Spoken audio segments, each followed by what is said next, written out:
The main reason that I don't own any new Jeeps always boils down to is the cost of the initial project. I cannot justify in my mind spending 25 to 30 grand or more on a project vehicle that you throw 90% of it away. I always gravitate towards, you know, like a $5,000 car or even a free vehicle that I can get and then just build from there. That's my comfort level. Yes, it's more work in the long run because you're literally starting with nothing. Sometimes it's just a body or sometimes it's just a windshield frame and a VIN plate. But for me, my brain wraps around it a lot simpler as saying, okay, well, I've only spent 500 bucks on this, so I can put $20,000 worth of parts in it, versus saying, oh, this truck only cost me 50 grand, I'll put another 20 grand in it. I just can't function that way. That's why I always end up with super cheap projects that always need a pile of work.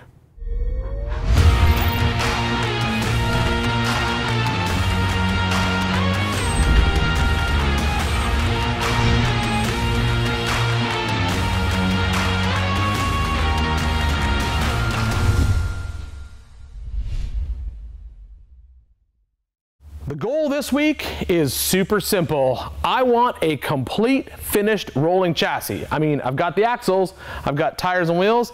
All I have to do is bolt my MetalCloak suspension on and I'm ready to go.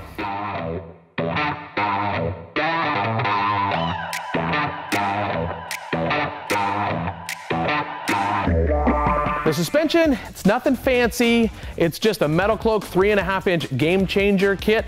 I've seen these on four-door JKs perform incredibly well on the trail and on the road. So that's what I'm running on my wagon.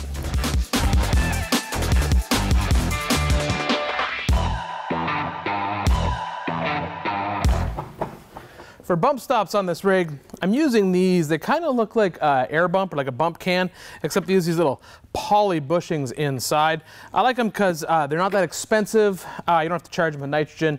And I've got them on a couple of my trail rigs and they work really well. They're certainly not good for go fast stuff, but they're good for just rock crawling stuff because it kind of allows a little bit of cushion when the axle hits the bump stop. The problem is I've welded these in place with that other truss system in here. The back one ended up being perfectly fine, but the front, I'm pretty sure I'm gonna have to move it up at least an inch, maybe an inch and a half. So what I'm gonna do is I'm gonna chop these old mounts off, and then when I get the axle in here, I'll check it, and I'll get the height set perfectly, and then weld them back in.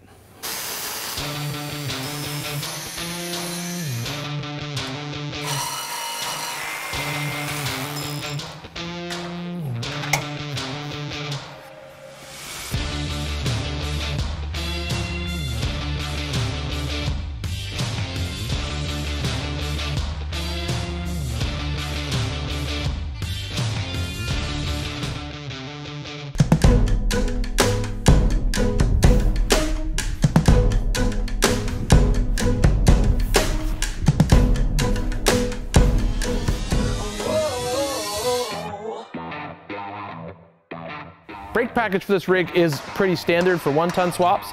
It's a set of Chevy 3/4 ton front 8-lug rotors and some single piston calipers. The wheel studs hold these rotors on to the actual rotor support in the back.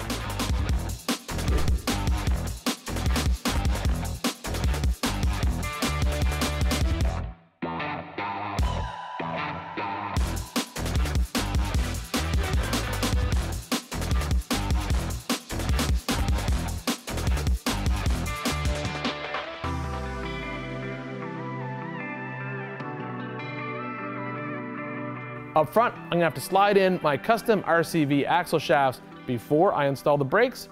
And of course, I'm gonna finish this rig out with some Yukon hardcore freewheeling hubs. The steering I wanna run on this rig is definitely overkill, like a lot of the stuff that's on this frame so far. But if you remember, I have had this thing laying around the shop for like, I think 5-6 years now. And when I originally started pulling parts in for this project, my plan was to basically build a throwdown crawler and just leave the body kind of rat rod looking. And that's changed. But just because that's changed, I didn't want to pull any punches when it came to the drivetrain, the suspension. I still want something that's going to work really, really well off-road because I do still plan to wheel this thing, even if it's just light duty wheeling. So the steering, same thing. I'm going with a PSC Big Bore box with a ram assist ram.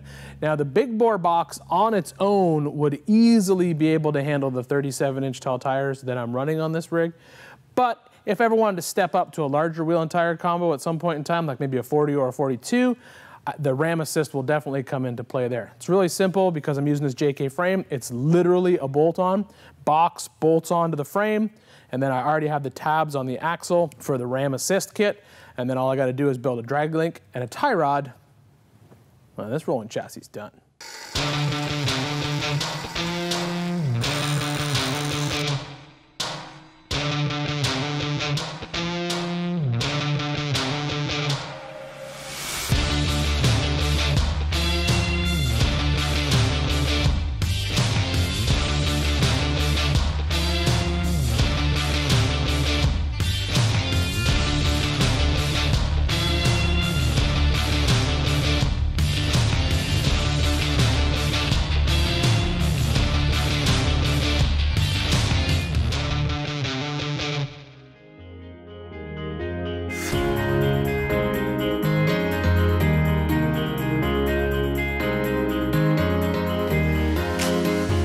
You probably noticed that I didn't tighten any of the bolts, and I don't do that until the entire weight of the body is back on the frame. That way the joints won't be in a bind. If I tightened them when the suspension was hanging, when the suspension went to compress, it would actually bind the joint. So it's best to wait to do that. And also, there's no shocks in this suspension, and that's because I want to wait until the body is on here and the vehicle is pretty much 90% done. That way I can weigh it and I can talk to my shock manufacturer and get a very good ballpark valving in this thing.